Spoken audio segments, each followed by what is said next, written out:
Good Wednesday evening, listeners, and welcome to Conversations of a Sistah here on Conversations Live. Now, while we are still trying to just put things together, we're going to take a quick musical break, and I'll be back right after the break.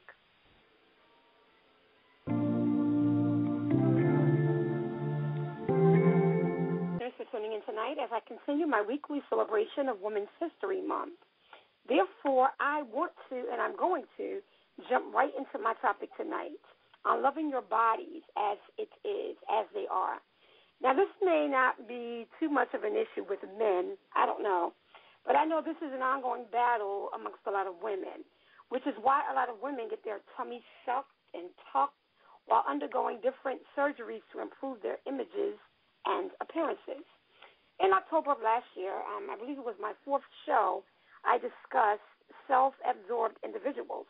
And I kind of touched on that topic with regards to women and their insecurities, which brings me to my guest tonight in celebration of Women's History. She's a graduate of Pepperdine University. She is the nation's leading scholar on body terrorism, a former college professor who speaks at conferences, colleges, and community events. She gives works. I guess we had a little interruption there. Dr. Clark, are you there? Yeah, I got dropped. Welcome. I'm here. I know. I understand the call dropped before. Yeah. But I'm glad that you're back. I was introducing you, telling my listeners how you modeled for the Ford Modeling Agency under the nickname of Fifi, appeared in multiple national media outlets, modeling for clothing lines such as Just My Size, Jones, New York, and several other designers. Welcome again, Dr. Clark, to Conversations of a Sistah. Thank you so much for having me. Now, Dr. Clark, tell me, I want to know, I'm curious about your coaching practices into helping women learn to love their bodies. Tell us about that a little bit. Yeah, I got into coaching women first on femininity. One of the things that has happened is a lot of women learn to use masculine energy and not their feminine energy. And so in working with women to use their feminine energy, you have to like your body. You have to be connected to your body and use your feminine energy is actually an alive, energetic force inside your body. And so many women didn't like their bodies so that they couldn't even really activate their feminine essence, or it was a big, big challenge because you feel really good when your feminine essence is activated. And so many women have this negative self-talk that they give to themselves about their body. So since I am a curriculum developer, I developed a whole curriculum on how you like your body. Wow. Well, I guess, I don't know, I think that women think that because they're competing with men, a lot of them are the heads of their households. A wide variety of single-parent households are mostly women. So I think that this is the reason why a lot of women feel the need to compete with the men, and they kind of, I don't know, I can't speak for all of them, but they kind of get lost in that. So I think that's a very good point. But now, do you also think that independent women learn to fight men to survive? Are they both related or interchanged somehow? It is related because if you're going to be, truly happy and fulfilled, those are results of having a lifestyle where you thrive. Right. But first you have to survive before you thrive. And so if survival just stays real, real difficult, you never get to the point of being able to thrive. And so women fighting men, sometimes that does have to happen for our survival. But much of the time it doesn't, and we don't always know when to cut it off or to when to make the distinction. Some of the things we are fighting for we already have. Right. And you also believe that this is what affects relationships between men and women.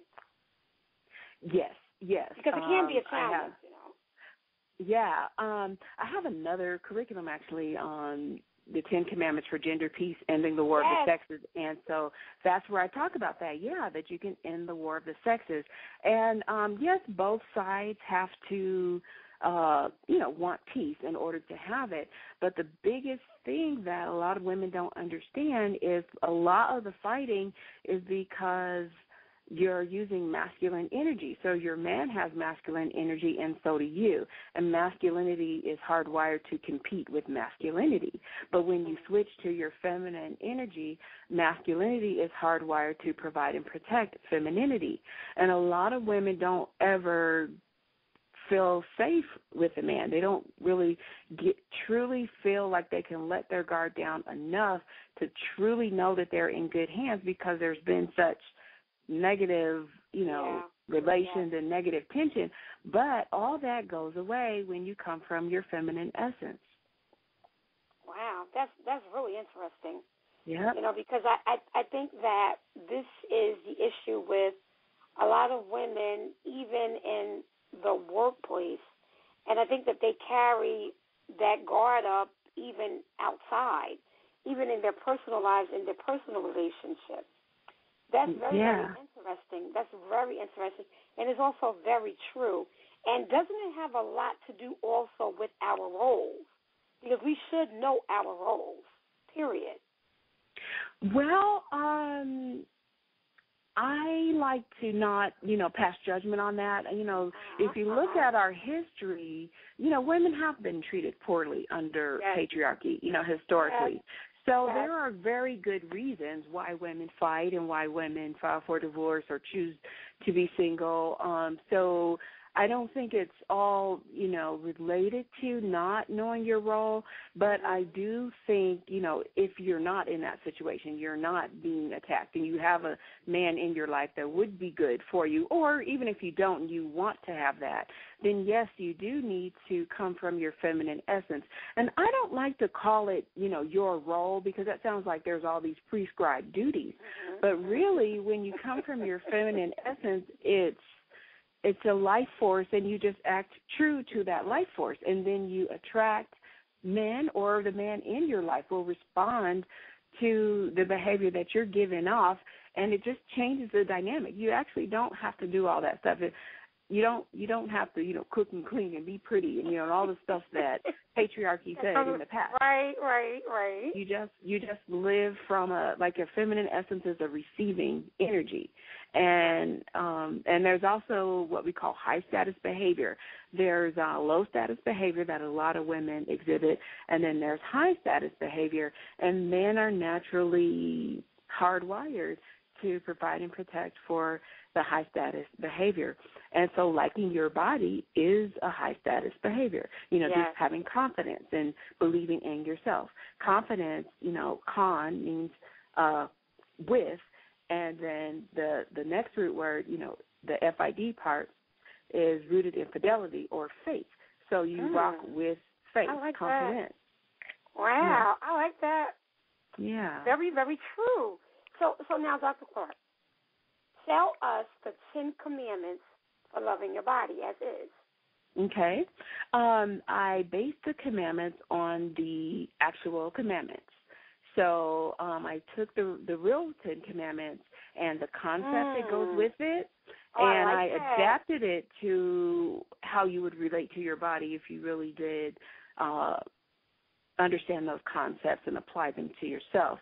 So the first commandment, do you want me just to run through the list of 10 or explain what I mean? Want you to, I'm anxious to hear, okay. I'm familiar with the 10 commandments, but I'm anxious to hear how you related it, me being a Bible scholar. I just want to hear it. Okay. So the first one is thou shalt place no other woman's body before thine own. And so I like that one. You like that one? First one already? That means when you're comparing yourself with other women. Exactly. And we almost have this culture where if you were to say, I like my body, people want to attack you like you're just supposed to not like your body. So we're trained, people point out all the flaws, in their opinion, what your flaws are. Right, and so you're sort of trained to disassociate from your body, and then you look at other women, and often what we look at is women that we think have better lives than us, or maybe women who have an attractive man, but you don't know how she's treated just because. That's right. That's right. Yes. Yeah. And so Very you look true. at that, and you can't. You're not another woman. You can't have her experience. You have your own experience, and That's right. yeah, you're minimizing your own life when you put other people before you, and you don't know just because it looks good when they're out in public. You don't know what they deal with at home. You have to you have to claim your own joy. You can't covet someone else's. That's right. Very true, Dr. Clark. Very true. I like that. I like number one already. Oh, well, good. Well, thank you. I'm so sorry. I'm so sorry, but continue. Okay, so the second one is thou shalt not believe false body images or their messages.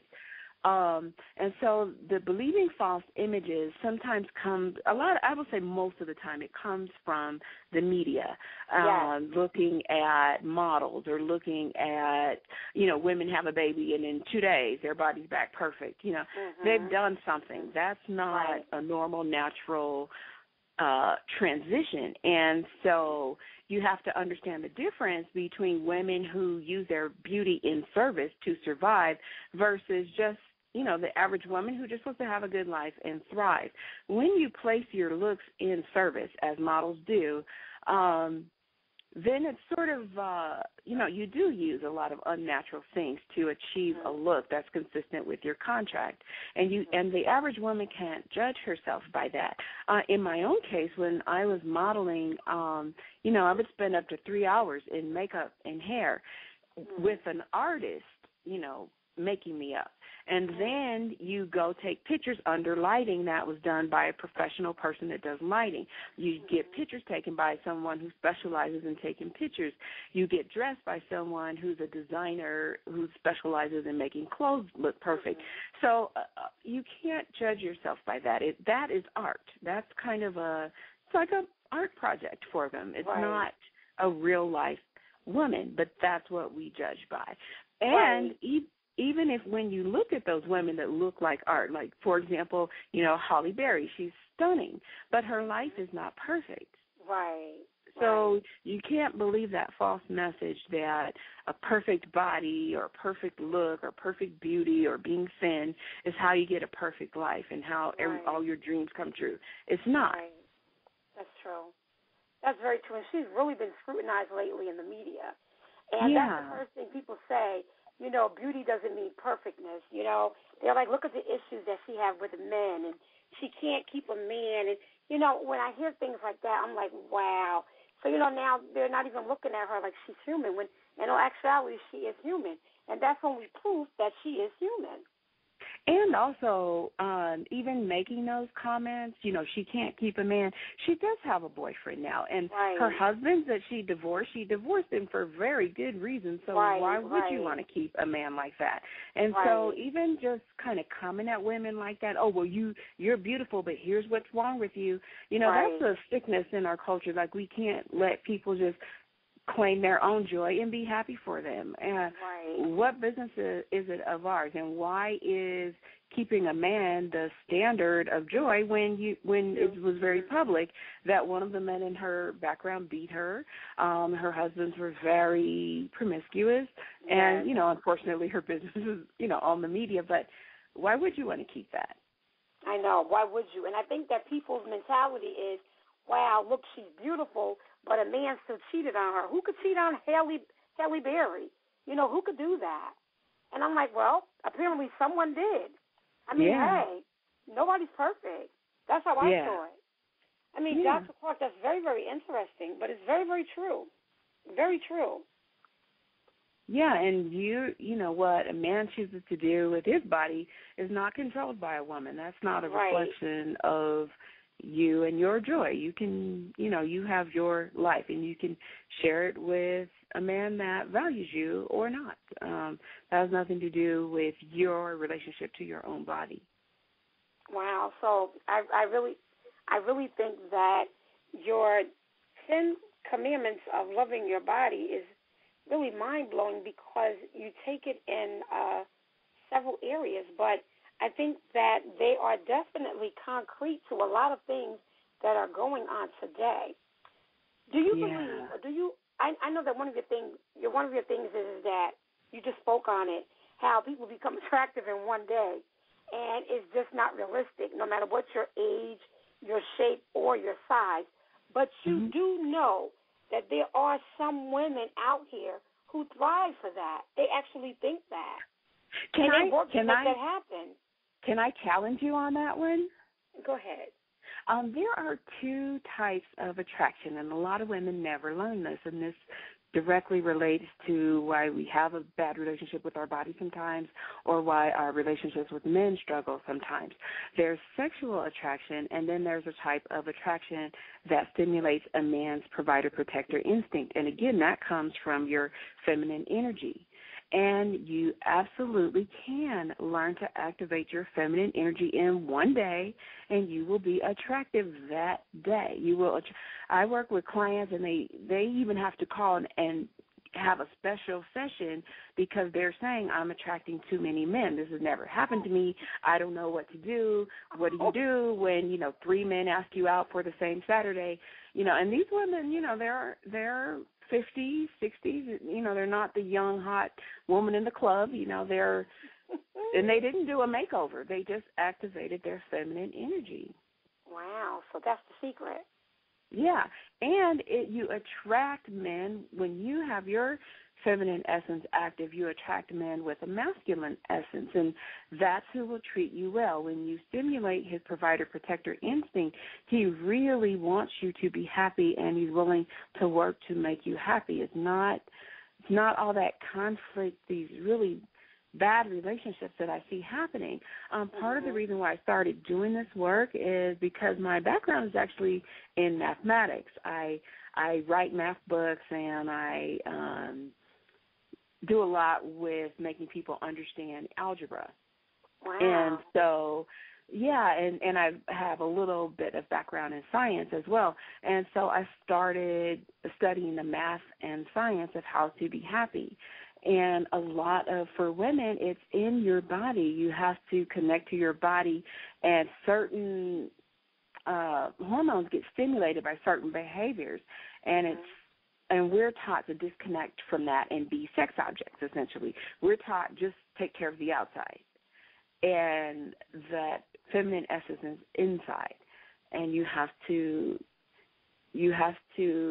I don't even say you have to like it. Maybe you'll like it later, but when your essence is active, your body feels really good inside. It feels like sort of a river in a sense. It's like a very, very nice feeling energy. So that's why you don't want to fight with people. It's not because you're a woman and you're too weak, but the minute you start fighting, well, then that feeling goes away. So your hormones get released it's a very pleasurable sensation all the time. So I don't see how you could not like your body. Wow. And I always wonder when women put themselves down, I'm like, they look feminine, but is there a feminine essence active inside their body? I can't imagine that you would do certain things to your body and hate your body when you feel that way inside. I don't know. And some women do. And Dr. Tuck, unfortunately, I am running out of time. Can you? Well, I know that I have all kinds of links to your web pages and my blog, but can you just tell people how they can contact you? Because I'm definitely going to have you back. And I think that my next topic with you is going to be on relationship issues. I'm going to invite you back on some relationship. We do the one on gender peace. We could do the 10 Commandments of gender peace. That would be fun. I'm going to have to invite you back, Dr. Tuck, because our time was it seemed like it just went by so fast. Definitely want to invite you back on this show, so you must stay open for an invite. But just tell my listeners very quickly how you can be contacted. My website is ebooklifecoach.com, ebooklifecoach.com. And if you're interested in doing this, the coaching sessions surrounding loving your body or surrounding Queen, surrounding the feminine energy activation that I talked about, then you can set up a 20-minute consultation. If you just click on the page, on the link for my coaching, you can schedule a 20-minute consultation to see, if you like the program, and then we can move from there. Wow, I think that's great. I thought it was a great topic, especially in celebrating Women's History Month, and you are definitely contributing a lot to women's history. I really, really, really appreciate you coming on the show, and you must look forward to an invite back because I have to invite you back. I'm already seeing emails from my readers saying that you're blowing their mind. So, oh, great! How wonderful! Yeah, that really makes me feel good because my dream really is just for women to get over our stuff and really live in joy because it will really reform society. I really believe the adage, heal a woman, heal a nation. It really is true. Wow, that's very powerful. Heal a woman, heal a nation. That's very powerful, and I received that most definitely. Well, Dr. Clark, thank you for coming on. Thank you for being my guest. Thank you so much for having me. This is great. And I will look forward to you coming back again. Look for my contact because we definitely will have you back again. It will be a different topic, a little bit of a different subject, because you kind of touch on a lot of things that are very interesting, and I would love to go into that with you. Okay, great. Well, thank you for having me. You're welcome. As usual, the conversations are never ending and always continuing on the CEO's blog at well, it can be accessed through www.readywriterproductioncompany.com or www.truthandmyth.com. Until next week, whatsoever things are just, lovely, pure, honest, and true, if there be any virtue and any praise, I want you to think on these things. Until then, bye-bye.